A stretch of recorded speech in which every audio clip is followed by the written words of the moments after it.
Welcome to Sociology class for plus 2 students by Anjali Kapoor. Today we will discuss ownership of land and land reform laws of chapter number 4, Change and Development in Rural Society, book 2. In common law systems, the land tenure is the legal regime in which land is owned by an individual who is said to hold the land. It helps a cultivator to establish rights of ownership of land by farmers. It helps the farmers to establish a link between the cultivator and the government. Land tenure system makes the ownership of land more secure and permanent, which is very important for the development of agriculture. जो land tenure system है वो बहुत important है. वो individual cultivator और government के बीच में एक लिंक का काम करता है, इस्टेब्लिश करता है और उसे जो है ऑनरशिप ऑफ लैंड को मोर सिक्योर करता है और परमानेंट करता है and very important for development of agriculture. There are historical reasons why each region of India came to be dominated by just one or two major groups. But it is important to realize that this agrarian structure has changed enormously over time, from the pre-colonial to colonial and after independence. Under British rule, there were three main types of land tenure systems in India. These were as under. Means the time to time जो है वो changes आती रही हैं. Pre colonial से colonial and after independence British rule में three main types of land tenure system थे which are as under. Which are those? Zamindari system means land lord tenure, ryotwari system means independent single tenure and mahalwari system जिसका मतलब क्या है joint village और joint community. What is Jamidari system? The dominant castes were probably also cultivating castes in the pre-colonial period. They were not the direct owners of land. Instead, ruling groups such as the local kings or zamindars, landlords who were also politically powerful in the areas and usually belonged to Kshatriya or other high castes, control the land. कहते जो dominant caste हैं वो probably cultivating caste नहीं थी pre colonial period में, ना ही वो direct honours थे लैंड के. इंस्टेड जो रूलिंग ग्रुप्स थे जैसे कि जो लोकल किंग्स या जमींदार. कौन होते हैं जमींदार? वो लैंडलॉर्ड जो पॉलिटिकली पावरफुल हैं उन एरियाज के और जो ज़्यादातर क्षत्रिय या अदर हाई कास्ट को बिलोंग करते हैं. लैंड के ऊपर उन्हीं का ही ज़्यादा कंट्रोल था. Zamindari system was initiated by the East India Company in order to create a class of landowners with special rights for the sake of their vested interests. Under this system, the rights of property in land were given to the rent gatherers or zamindars.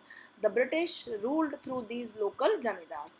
ये जो है east India company द्वारा जमींदार system जो है वो initiate किया गया कि एक ऐसी क्लास लैंड ओनर्स क्रिएट करने के जिनको कुछ स्पेशल राइट्स दिए गए. वो स्पेशल राइट्स उन्होंने अपने फ़ायदे के लिए दिए. वेस्टेड इंटरेस्ट का मतलब होता है सेल्फ इंटरेस्ट. इस सिस्टम में जो प्रॉपर्टी का राइट है लैंड में वो रेंट गैदरर्स मीन्स जमींदारों को दिया गया और जो जमींदार थे दे ruled through these local zamindars. The zamindars were given more control over land than they had before. Since the colonizers also imposed heavy land revenue on agriculture, the zamindars used to collect revenue from the cultivators and paid it to the government. There was no direct connection between the government and the cultivators. Zamindar played the role of intermediator and extracted as much produce or money as they could out of the cultivators. This system turned the actual cultivators into tenants. Agricultural production stagnated or declined during much of the period of British rule. For peasants fled from oppressive landlords and frequent famines and wars decimated the population. जो ज़्यादा control था वो जमींदारों को दे दिया गया British सरकार के द्वारा पहले से भी ज़्यादा.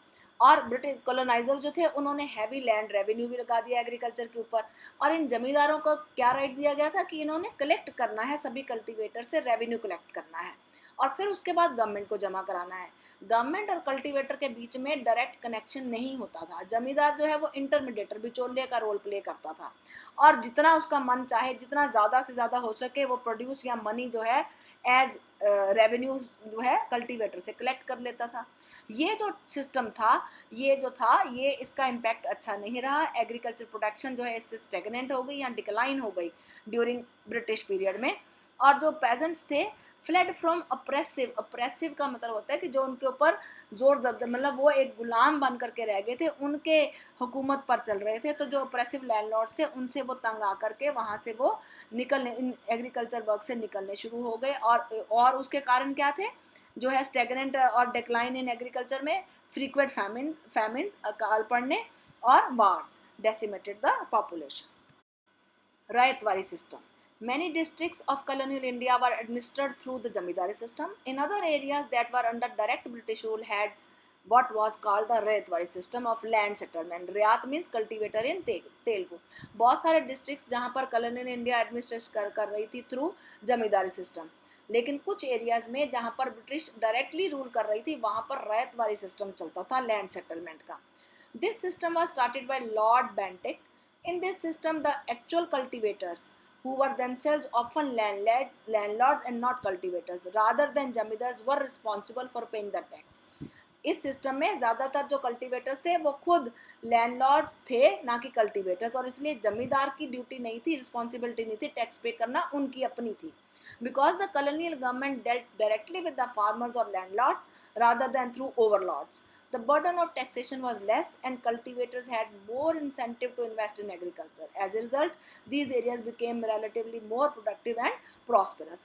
क्योंकि कॉलोनियल गवर्नमेंट का साथ फार्मर्स और लैंडलॉर्ड्स का सीधा जो है डीलिंग थी, तो कोई उसके बीच में बचोला नहीं था, ओवरलॉर्ड्स नहीं थे, तो टैक्स का बर्डन जो था वो कल्टीवेटर्स पर कम पड़ गया, जो कि उनके लिए एक इंसेंटिव सिद्ध हुआ क्योंकि उनका प्रॉफिट बढ़ गया. तो एज परिणाम स्वरूप क्या हुआ कि ये जो एरियाज थे जहाँ पर रैयतवारी सिस्टम था वो ज़्यादा प्रोडक्टिव और प्रॉस्पेरस हो गए. Mahalwari system. This system was started by British at the beginning of 19th century.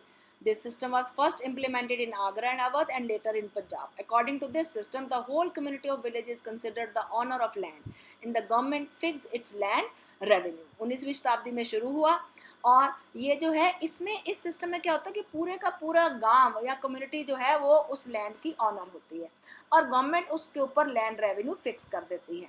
The whole village had community had joint rights on land. सबका बराबर हक है.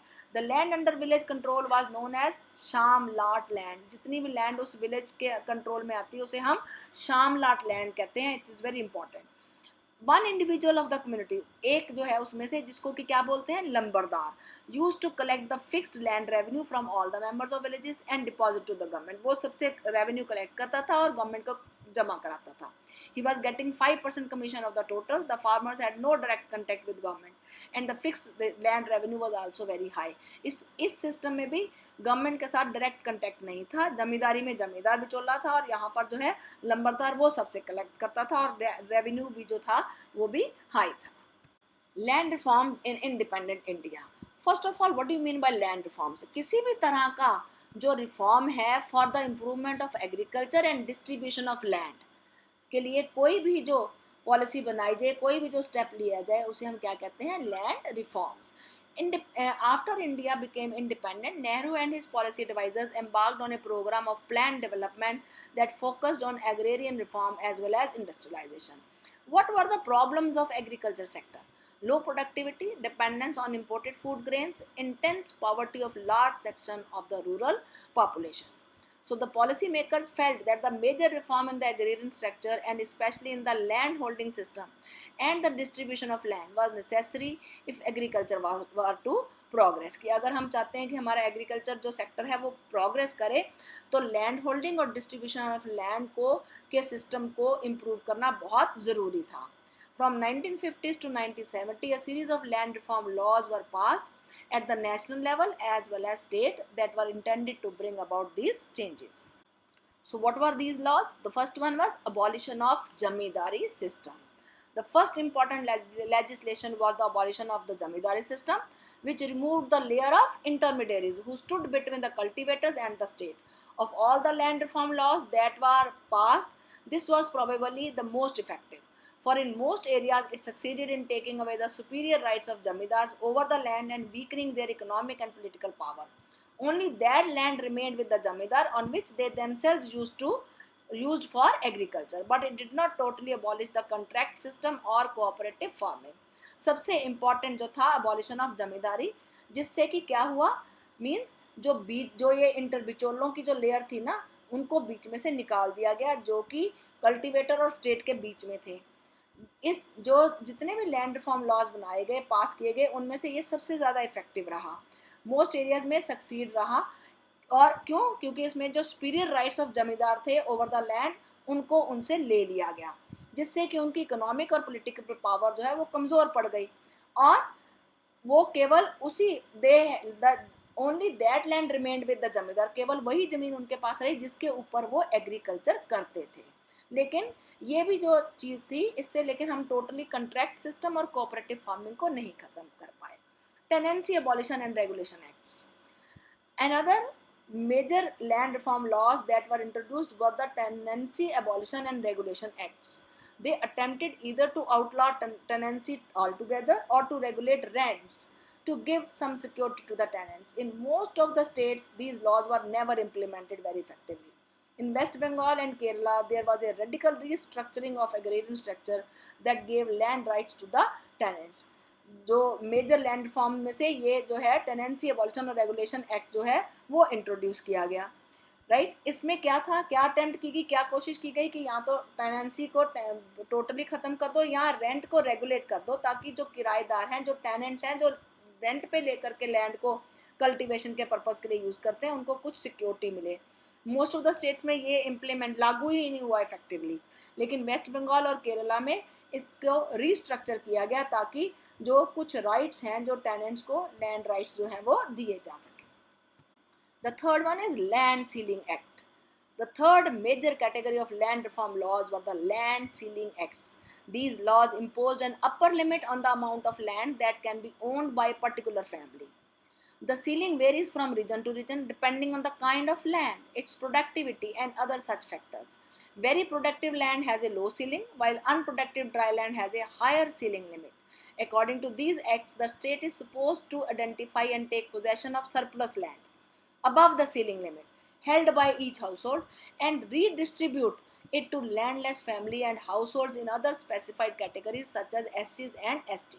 लैंड सीलिंग एक्ट क्या था कि जो एक अपर लिमिट जो है लैंड की वो फिक्स कर दी गई कि जो एक फैमिली है उसको इतने ही ज़मीन मिलेगी, इतने बीघे, इतने एकड़ ज़मीन ही मिलेगी। लेकिन ये जो अपर लिमिट जो फिक्स की गई वो रीजन टू रीजन वेरी करती थी, फ़र्क था उसमें। उसका आधार क्या था, उसको किसके ऊपर मतलब क्या चीज़ मान करके जो है वो लिमिट जो है वो फिक्स की जाती थी, वो था productivity of land, right, and other ऐसे जो फैक्टर्स हैं। जो बहुत प्रोडक्टिव लैंड होती थी उसकी जो सीलिंग है वो लो होती थी, उसकी लिमिट कम होती थी, और जो ड्राई लैंड है उनकी सीलिंग हाई होती थी। और अकॉर्डिंग टू दीज एक्ट्स ये जो स्टेट इज सपोज टू, इसमें करना क्या था, स्टेट ने आइडेंटिफाई करना था, और जो सरप्लस लैंड है अबव द सीलिंग लिमिट, जो एक लिमिट सरकार ने फिक्स करी, उससे ज़्यादा जिसके पास लैंड है held by each house hold, उसको जो है आइडेंटिफाई करना और फिर उसको उनसे लेकर के जो लैंडलेस फैमिलीज हैं उनको उसको डिस्ट्रीब्यूट करना in the categories particularly such as SCs and STs. Loopholes of Land Ceiling Act. In most of the states, these acts proved to be toothless. There were many loopholes and other strategies through which most landowners were able to escape from having their surplus land taken over by the state. कि इसमें कमियां क्या रही, successful क्यों नहीं हो सका। Loop holes of land ceiling का मतलब है बहुत सी स्टेट्स में क्या हुआ कि ये जो है ये टूथलेस प्रूव हुआ, बहुत सी इसमें कमियां थी। जो स्ट्रेटजीज थी उसमें क्या किया, जो लैंड ऑनर्स थे, बड़े बड़े लैंड ऑनर्स थे, उन्होंने कि जो सरप्लस लैंड है वो सरकार को ना दे, उससे कैसे बचा जाए। Some very large states were broken up. In most cases, landowners managed to divide the land among relatives and others, including servants, and is so-called Benami transfers, which allowed them to keep control over the land, in fact, if not in name. सबसे बड़ा loop hole क्या उन्होंने किया, बेनामी transfer कर दी। कि क्या किया, जो लैंड ऑनर्स थे उन्होंने अपने लैंड को क्या किया कि उस लैंड सीलिंग एक्ट से बचने के लिए उन्होंने अपनी ज़मीन को, जो सरप्लस ज़मीन थी, उसको रिलेटिव्स में या अदर्स में या अपने सर्वेंट्स में जो है उनमें डिस्ट्रीब्यूट कर दिया, और जिसको उनको लेकिन कंट्रोल अपने पास रहा, नाम नहीं चाहे उनका आया लेकिन उसके उस लैंड के ऊपर कंट्रोल उनका ही था, जिसे कि हम क्या कहते हैं, बेनामी ट्रांसफ़र, जो कि दूसरों के नाम पर तो कर दी लेकिन कंट्रोल उनका। In some places some rich farmers actually divorced their wives but continued to live with them in order to avoid the provisions of the land ceiling which allowed a separate share for unmarried women but not for wives. और कुछ जगहों पर क्या किया, जो rich farmers थे उन्होंने अपनी वाइफ्स को डाइवोर्स दे दिया, है ना, लीगली डाइवोर्स दे दिया, लेकिन कागजों में दे दिया, लेकिन वो उनके साथ ही रह रहे थे, ताकि वो क्यों दिया उन्होंने, ताकि वो जो लैंड सीलिंग प्रोविजन है उसको वो अवॉइड कर सकें। क्यों? क्योंकि जो राइट है लैंड का, वो जो है अनमैरिड वुमेन या जो डिवोर्स्ड होगी उसको मिलेगा। अगर वो आपकी वाइफ है तो फिर उसको वो अलग से उसका राइट नहीं मिलता। तो इसलिए वो जो लैंड है उन्होंने डिवाइड कर दी कि ये पत्नी के नाम और ये मेरे नाम, और फिर वो जो लिमिट है फिर उनकी बड़ी की बड़ी रह गई। अदर लैंड रिफॉर्म लॉज हैं जैसे consolidation of land. Land of lakhs of farmers in the country was scattered here and there. They were provided the same amount at one place so that they could be able to till their land with great ease.